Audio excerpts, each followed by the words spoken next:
You know how they go around the Thanksgiving dinner table and say what I'm thankful for? Well, here's what I'm thankful for. I can go where I want when I want, and I don't answer to anybody.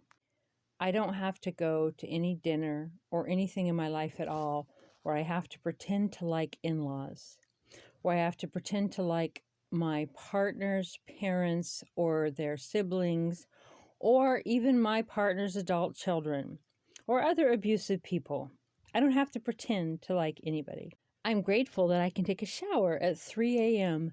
and I don't have anybody to say, "Why are you taking a shower at 3 a.m.?" or "You're very loud," or "Why are you doing this?" or "Why are you doing that? We got to get up early. You need to go to sleep. You need to drink more water. You need to take your vitamins. Did you eat right today?" I'm grateful I don't have that. I'm grateful that I don't have to check in with anyone if I want to go somewhere. I'm grateful that I can eat when I want, what I want. I'm grateful that I don't have to answer to anyone else's version of me. I'm grateful that I can nap when I want, luxurious, and not have anybody go, "You're lazy. Why are you napping? Didn't you get any sleep last night?" I'm grateful that I can sleep all day long and stay up all night long. And nobody has an opinion about it. I'm grateful, as weird as it might sound, that I don't have a relationship with another human being in my home. That I don't have someone that's like, "You got to act this way so I will love you. You got to act that way so I will love you." Including my mother, who I cut out of my life at 50. It took me that long. And relatives that are addicts and abusive uncles and abusive fathers and abusive stepfathers and all these people that so many of you sit down at the Thanksgiving table with. I'm grateful that you're here. I mean, my biological family still invites the family molester to dinner. They know he's molested kids in the family. They're like, "Well, he's got to have a family." Right. Yeah, I get it. I'm grateful that I don't have to go to those dinners. I'm grateful that I'm not around any siblings, that I'm not around anybody in any way, shape, or form that's going to abuse me, torment me, gaslight me, or even have an opinion on what I watch, how I watch it. I like to watch a little bit of this, a little bit of that, a little bit of this. No one's going to say, "Well, you're on the computer so much. Spend time with me." Which, of course, would be fun, right? Spending time with someone would be fun. However, when people weaponize what your passion is, that's a whole different story. Or when people meet you, say you're a gamer. I'm not a gamer, but say you're really into games or you're really into doing something and somebody meets you and they're like, "You're a candidate relationship material." And you get together and then they want you to stop playing your games, or some guys it's hunting, some women it's like going on her different trips or things, or they're like, "Well, we're in a relationship now, so we got to settle down, we got to be serious." In other words, we don't get to be ourselves anymore. I'm grateful I don't have that. I'm not being cynical. I'm just so grateful. Like for Thanksgiving, what I will be doing is peace. I just wake up when I want. I eat what I want. I watch what I want. I write what I want. I do what I want. And I don't answer to anybody. I'm not talking to any relatives on the phone. I'm not meeting any relatives. I'm not, "You should come home more." Or, "You better like my mother. You better like your mother." Or, "I have to behave this way or that way so that I can see my grandkids." I'm grateful I don't have that in my life. So basically, I guess what I'm saying is that I'm grateful I don't have family in my life. And I know that's kind of weird because it would be nice.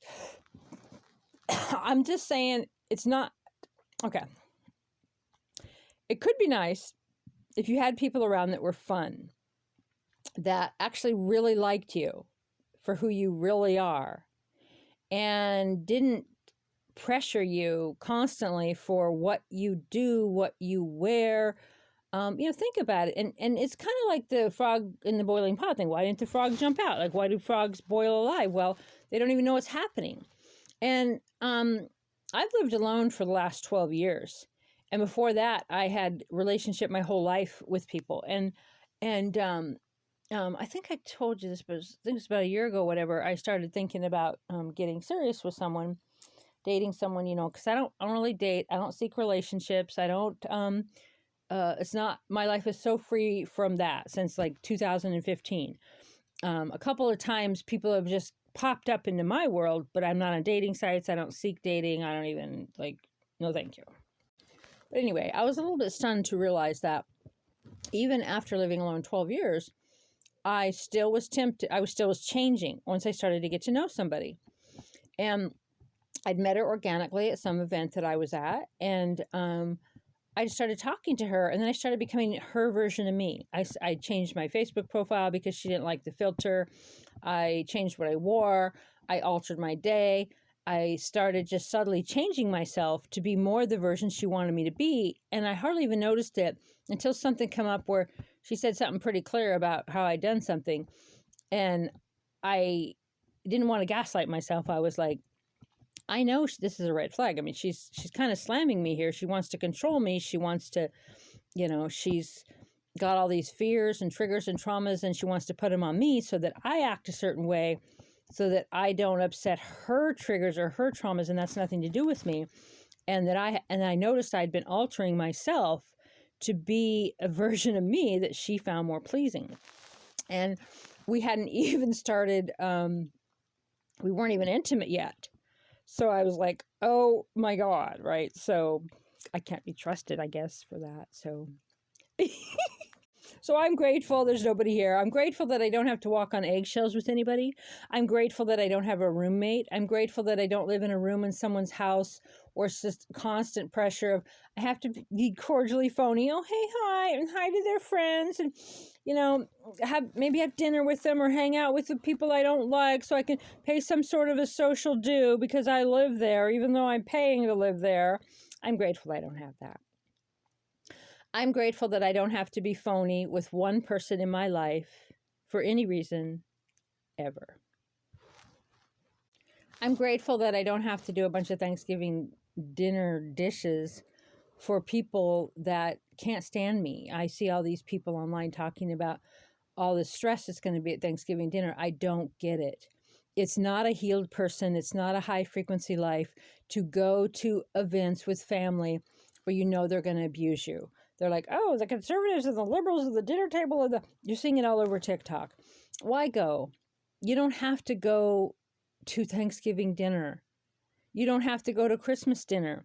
You don't have to be around your biological family or your in-laws as some social pressure, abusing yourself, or let people abuse you, or if you're uncomfortable. If you don't want to go, don't go. The more you do stuff you don't want to do, the more miserable you're going to be.